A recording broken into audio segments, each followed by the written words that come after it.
NFR. NFR Extra is a podcast dedicated to the Wrangler National Finals Rodeo and features icons and personalities that embody the Western lifestyle.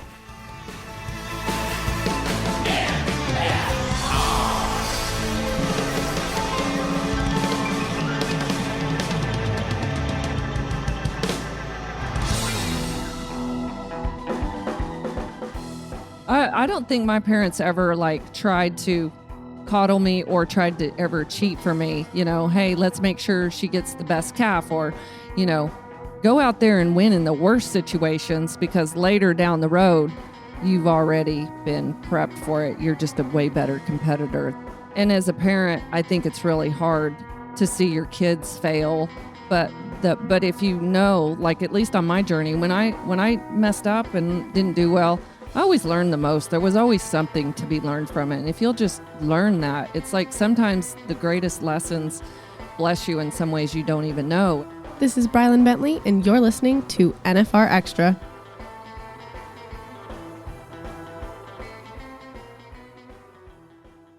I'm not pandering when I say I'm kind of pinching myself, because I am very, very excited that we get to talk to Miss Charmayne James, legendary barrel racer. And Charmayne, 1985, obviously being the first year that the NFR came to Vegas. What are some of your, and I love asking this question, and I know I'm repeating myself, sorry listeners, but I just want to know, what are some of the things that stuck out to you about 85, what was going on in town, what you remember about Las Vegas? Well, I came from Clayton, New Mexico, was 15 years old, and what I remember about driving into town and seeing the Strip was just wowed by it. And I think it just made that whole experience of the NFR just that much better. So just seeing the buildings, the lights, having Benny Binion, was, behind the rodeo and Yes. paying our entry fees. And, I was young, but aware of all that. Just the hotel was nice. The food was great. And even though the people in Vegas didn't necessarily like the rodeo or whatever, but they were very intrigued about it. Mm-hmm. And the all the newspapers covered it. It was great to have such good coverage. And I think that there was way better coverage out of Las Vegas than what I remembered. But also too, I was 15. Now my mom's she's got a really sharp memory. She remembers all the details. But as a kid coming here, it just was good motivation to just amp you up a little bit more for going and competing. Did you even bring a backup horse? I brought a buddy for Scamper, but Okay. but there was no way. It's kind of like when a football team is kind of ginning along. It's not to say that backup quarterback isn't just as good. He's just not, in sync with the rest of the team, right? And it might take a little bit to know each other. It's probably kind of like that with the backup horse. So just to have one good one was a big deal, much less to have two. And that's kind of why I was like, I'm going to step up my game, try and get another good horse, right? Because Charmayne, you only get one good horse. That's how it goes. So for people who may not know the story of how you found Scamper and where he came from, can you, I love it. So I love whenever you tell that story. So the horse I had, Bardo, had broke his leg. I had won a lot of money just going to amateur rodeos in the summer on Bardo, and he broke his leg. And I was after my parents to get another horse and went to the racetrack at Raton, and just nothing looked right. And one of the cowboys in the feedlot was moving away and selling the little bay horse. And my dad's like, "Hey, you should go get on that little bay horse and ride him around. He really looks good." He goes, "Now he's a little bronky." He goes, "So you gotta walk him for a little bit." And so I got on him, and he was just, I don't know that I had ever drove a Ferrari at that point, but he just handled so good. Just stopped and turned around, was really broke. And now he wanted to buck when I first got on him, but it just made me laugh. And he looked at me and he's like, "I love this girl." And that was that was the beginning of, a great relationship. And I know I didn't threaten him, and he just knew immediately that I loved him. So my dad, he was like, well, he's, $1,000 is too much. But the guy that left was kind of crossways with my dad. And so my dad paid the other cowboy another $100 to go buy him. So he's like $1,100. That's a lot of money for this horse, right? And but anyway, so that's how we got him. But Scamper, before he ended up at that feedlot, he was raised in Colorado. Buddy Draper raised him, and Buddy Draper, was breaking him, and he put him in the hospital, broke his ribs. Like, he was in there for a couple weeks, and so he put him through the sale in La Junta, Colorado. From La Junta, Colorado, he went to Guymon, Oklahoma. From Guymon to Clovis, New Mexico. Mm-hmm. From Clovis, he went to the cow sale in Clayton. From the cow sale, went to Tom Ferguson, who owned a Western store there in town, and then eventually ended up, and there could have been something I missed in there, but he eventually ended up there in the feedlot all before 4 years old, and he was a bronc, like nobody could get along with him. And do you think part of that was just personality differences, like, maybe some cowboys wanting him to do something that he's I mean, like, we know the types of, like I would think a guy like Craig Cameron, for instance, who's just this real gentle guy, really builds a horse's trust. I think that a guy like him Scamper probably would have responded to him. I don't really know why he was bucking those people off and what they were doing to him. So it's hard to say, but I could saddle him up when he was 18 years old and lope him off kind of quick and kind of mess with him, and he would crow hop to that too, even when he was older. I loved it. It was kind of fun, and like, he knew that I thought it was funny, and so it was just a thing. And I can remember being in Canada with Marilyn Camarillo, and she made fun because I always made fun of my bit because I had long shanks and a ported mouthpiece, but that's the only thing I could hold him in the alleyway. He didn't need a bridle to turn. He turned, I just needed something that I could keep him framed up with and hold him up in the alleyway because I was little. And when I first started. And so Marilyn's like, why are you running him in that bit? And so I went and got a ring snaffle out of her trailer, and I put it on him, and I was like, look, he bucks in these. And went going along, saddled him up, made him buck, and she's like, oh my gosh, he bucks. But anyway, just little tidbits. To be 15 again, though, like to be 15, and it's still funny, right? When you crawl on and they buck a little, and you're like, ha ha, it's funny, it's fun. Then you get to like 25 and you're like, this isn't so fun anymore. And then you get to that next phase where you're like, no, I'm good. You know what? When you know the horse, like even my horse Grasshopper that I rode at the American, he'd never been to a rodeo when I took him there. Like, that horse he was amazing. I always felt like I could train him to vacuum the floors of my house. He was so easy to train and just such a nice horse. But he would kick up every once in a while, just having fun. Just, you'd be loping him along, and all of a sudden he just as high as he could, and it was just free spirit. And it would just make you laugh. It was funny, and so, but he never would buck anybody off. Like, I don't know. I guess if he didn't ride good and he did that, he could throw you off balance, and you might fall off the next few steps. But Charmayne, you're making me feel terrible about my riding abilities, because I've never giggled when a horse crow hopped, or I tell you what, though, I have a feeling that if you had a tendency to clinch when they do buck it, it only makes it worse. Right? There's no doubt in my mind. I agree. But if with you that know one's a serious bucker, and you're gonna, But if they just play around, it's like, oh, come on, whatever. Yes, ma'am. I will agree with that. Yeah. But it just takes really knowing them. Yes, ma'am. Yeah. Right.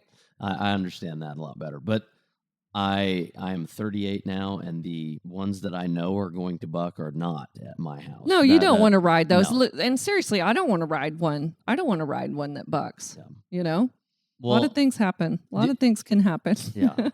Yeah, I was joking on another episode that somebody was talking about a horse, and they said, "Oh, just go to him." I said, "Whoa, no. My go to him days are over. Like, no, I've got a wife and 2 kids, and I don't want my wife to get my life insurance policy. Like, no more go to him." So, What's something people don't know about Scamper? He liked donkeys.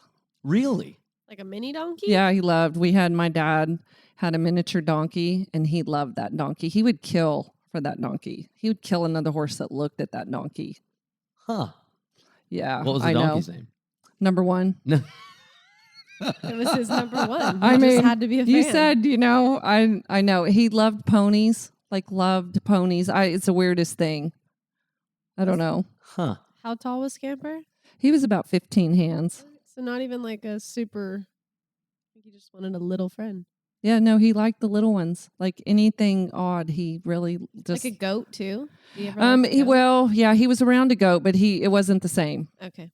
It was just really loved donkeys. I had a barrel horse that And loved ponies. this one goat. Yeah, We had a I don't goat know. named Wilbur, and it would like load up into the trailer. And at some places where the stalls were closed off, we'd take the goat. Yeah, no, I think that's a great idea because they get so stressed out when they Mhm. can't see their buddies. They climb the walls Oh, and they it's don't terrible. rest, and they're a freakazoid when you get them out to go. It's awful, right? Yeah. When they get buddy sour. Yeah, a goat would be good. It They would be easy to take care of. Wilbur was great.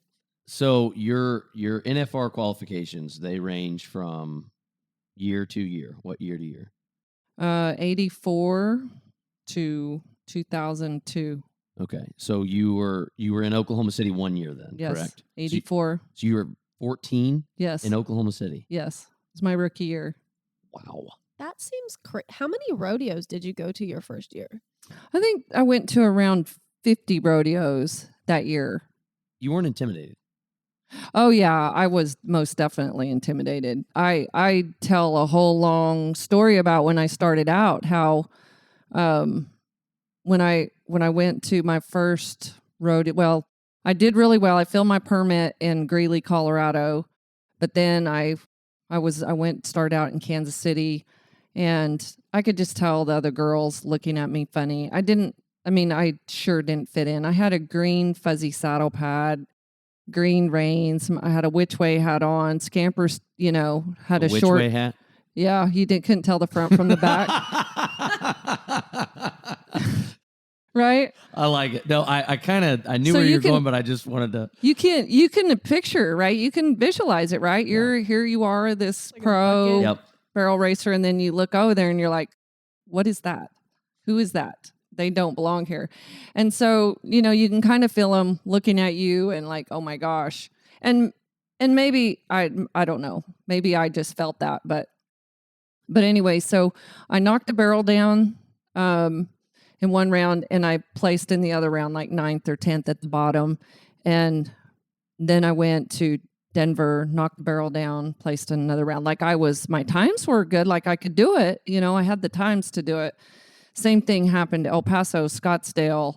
And it was literally all just because I was just timid. I was shy, just wasn't riding aggressive. And finally, before I went to the rodeo in San Antonio, my dad's like, hey, you need to win or you're going to have to go home. It's like, okay. And I was riding in the arena. Scamper always did better if he could go in the arena, feel the ground, look around. He just ran better, just more confident. So I was in the arena, going to kind of make a little cruise, run through. And San Antonio has gates where you can come out of, like the corner gates. There wasn't a center alley. And so I thought, well, I'll just start on the right side. Like I didn't know. I was like, because you go from either side, I'll just start from the right side. Well, the other barrel racers were over on the other side. But I was like, well, this looks fine. I can do this. So I could never get a shot to go in there to kind of make a cruise through. There was always someone out there walking or schooling their horse. And I knew that I needed to get my run through or they're going to kick us out of the arena. The time was running out. So I finally just kind of went out there. Well, I met this other barrel racer part of the way out there. And she's like, what are you doing? And I'm like, well, I'm making my run. She's like, little girl, you don't belong here. Like, I know she thought that I was just like somebody who must have snuck into the fairgrounds there at San Antonio and was like going to ride in the arena, but she's like, you don't belong here. And I was thinking, I'm like, yeah, I do belong here. And Anyway, that was my main motivation. That really got me kicked into gear. And I was like, who is this lady? She's a world champion. She's got a cross hanging from her horn.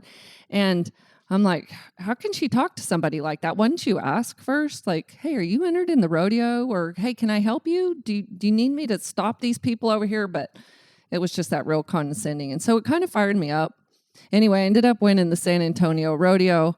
And, that kind of got me started. Went on the next week, won the rodeo at Houston, put me in the lead for the world standing. So to this day, everybody, I love that lady. Love her because she just lit a fire in me that I needed and kind of like just kind of get you set. It's a gut solid check on moment. the ground. Yeah, right. Because I did belong there. And Yeah. who is she to talk to me like that, right? Yeah. Instead of letting them run over you Well, and take advantage of you. And at the end of the day, you at have to some stand point in up for time, yourself. You're exactly right. You're in so competition, and can't be a victim. I know the victim's a big word nowadays, but it would have been so easy to just like, okay, I'm not going to really, right? Just let her treat you that way. And well, so, and two, I mean, obviously, we all love having mentors and people that are going to help us, but if we're being honest, the world is not full of people who are just helping one another. Like you need roadblocks. yeah, but you know what? what? Honestly, I can say that type of motivation is way more than having a mentor Yes, telling you, hey, go out absolutely. there and Yes, kill it. Come on. yes. Right? No, I mean, especially when you're a competitor, right? Yeah. I Well, mean, like, you proves yourself in a different way, right? Because you're just kind of like, hey, I am here. Now you're going to remember me for the rest of your life. Yeah. I don't remember this moment, but you're going to remember me because I just proved to you that guess what? I belong here in this arena. Yeah. So anyway, that was the start off from my year. So I just feel like it's so easy to be intimidated by things, and it's just really nowadays we can break it down. What are you feeling like? What's making you insecure? What are these things? Deal with them, handle them, right? Figure it out. no, and two, that's something that when I hear parents talk about their kids and what they're doing, one of the things that I wish more people did was just learn how to ride. I mean, there's a lot of people that get put on horses and in situations. Well, it's the thing is that every time you miss a step, it's going to get you down the road, right? And so, obviously riding and knowing those horses is part of it. So, even if you're a bulldogger and, maybe it's not the same as a barrel horse or roping, right?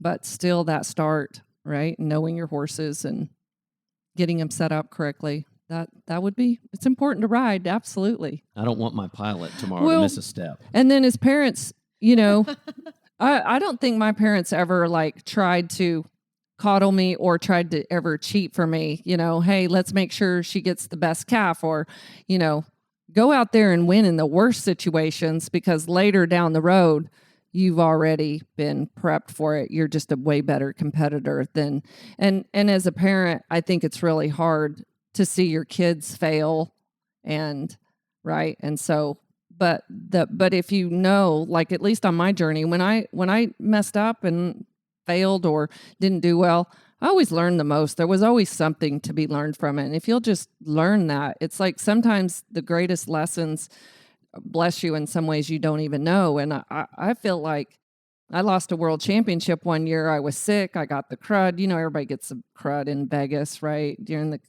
shaking hands and hugging people and a lot of sick people. And so in the mornings, I would just get like some cranberry juice and a Krispy Kreme donut, head to the barn, take care of the horses, right? And I'd always eat decent breakfast, but I got sick that year, knocked the barrel down. And really it was just, that night, I just didn't even want to go get on my horse. I just felt bad, rode bad, and just got a little out of position and didn't react in time and knocked the barrel down. And it cost me winning the world that year, cost me winning the average, cost me winning a lot of money, 30, 40,000.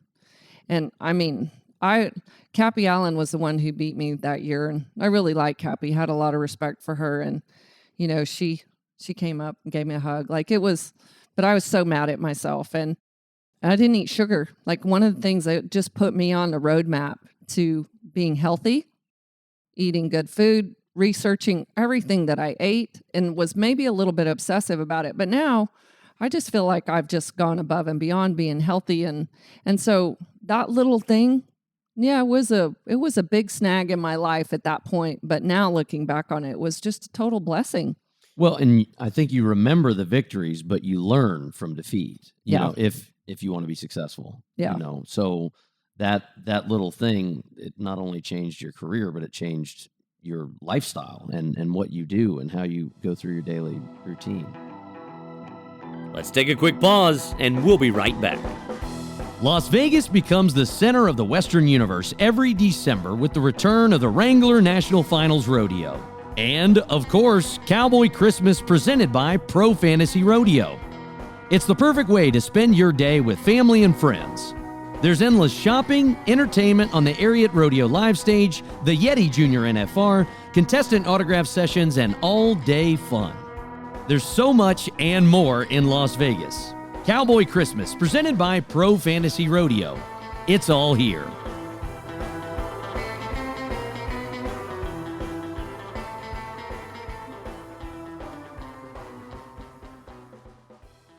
How does that affect your day-to-day with like parenting? I'm always curious on that side of it. As far as what to eat or Eating, competition, like on that side, prepping. Oh no, I just think that I was never one to be like, you're not eating sugar, you know, because for whatever reason, studying like mentality of horses, like you have a horse that wants to go by the first barrel and you drill that first barrel. Well, I can tell you they're going to go to the fence every time. You just make a big deal out of it. So people are kind of the same way.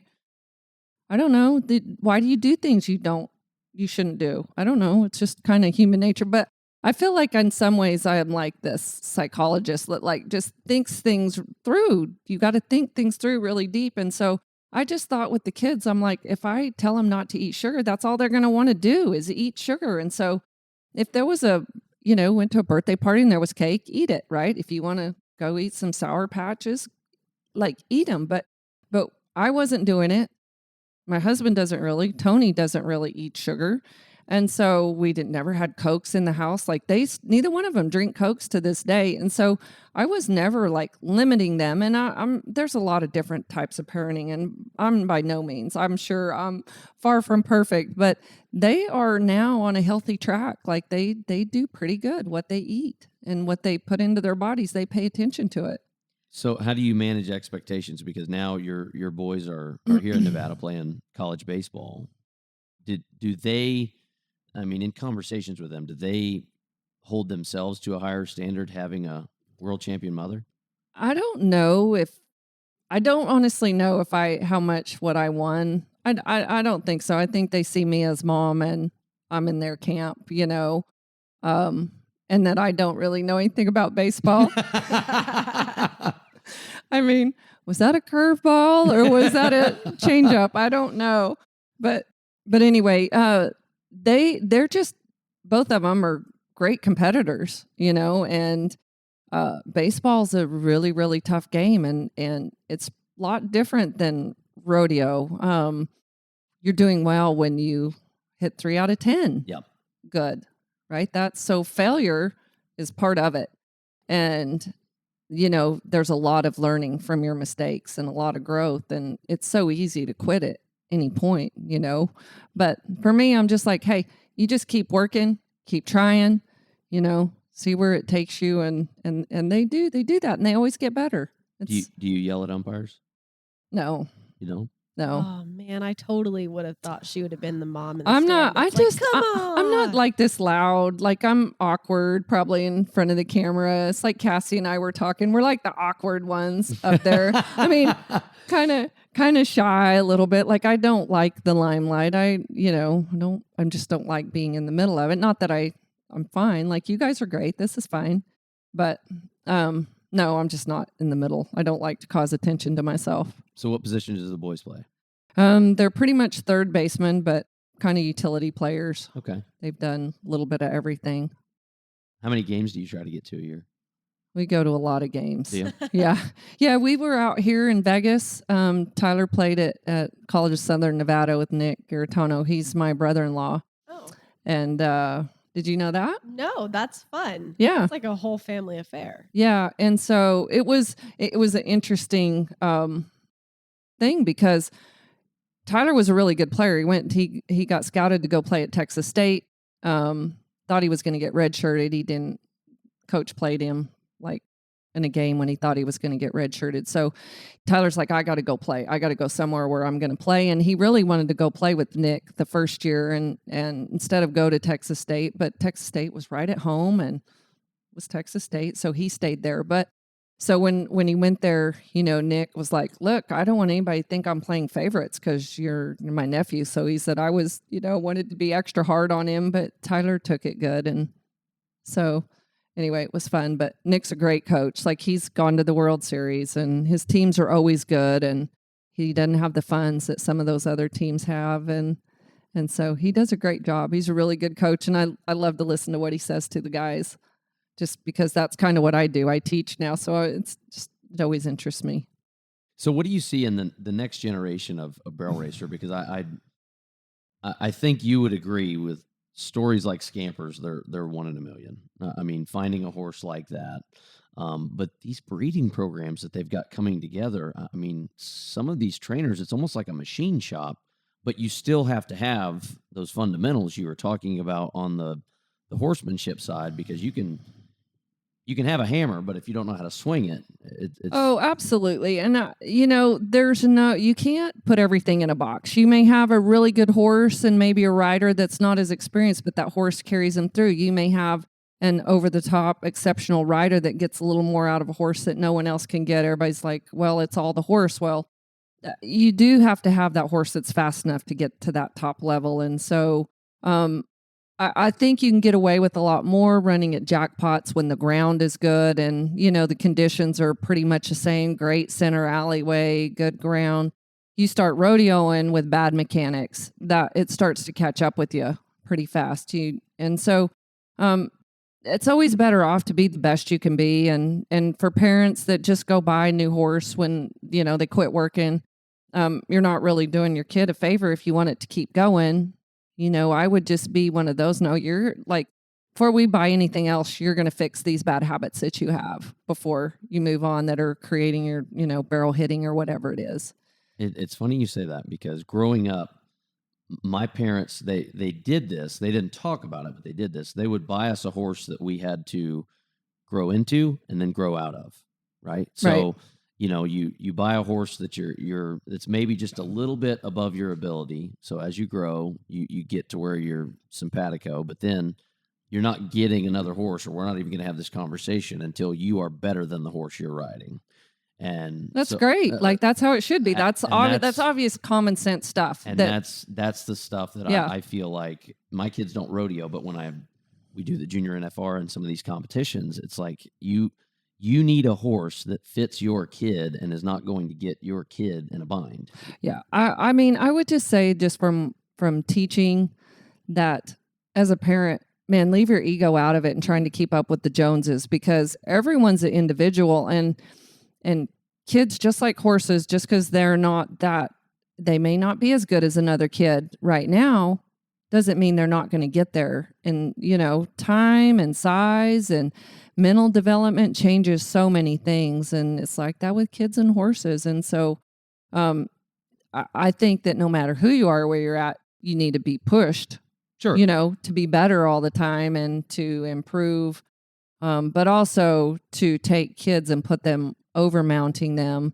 or for that matter, under mounting them, giving a 12-year-old kid a 2-year-old colt that's kind of rowdy that's not setting you up for success, right? And then that horse is 8 years old and you still are, plow reining it around and it doesn't have any frame up, right? Like, now that's not the best situation. Yeah. They'll learn together. Yeah, no. And then, right, you have so many bad habits and then trying to fix them. And, oh, we love this horse. She trained it. And it's, and I'm all about, hey, fix, if go back and fix it. But like Bob Avila, mm-hmm. I mean, that guy was phenomenal. I always tell people, go watch some Bob Avila tapes of starting those horses, like great hands, it was so good. and that'll help get you a good start. If you're going to start a horse, at least do that, And it takes so much time. And that's something that I feel Well, like people. if you're already an expert at it, and you've been doing it for a long time, it's pretty easy. But when you're trying to make those horses ride like that and you're beginning and you don't have that skill set, right, it may not always turn out as good as what you want. Yeah. Well, I would love to know too, are you still a fan? Are you still watching quite a bit? Oh yeah, like the barrel racing was so exciting, this last year.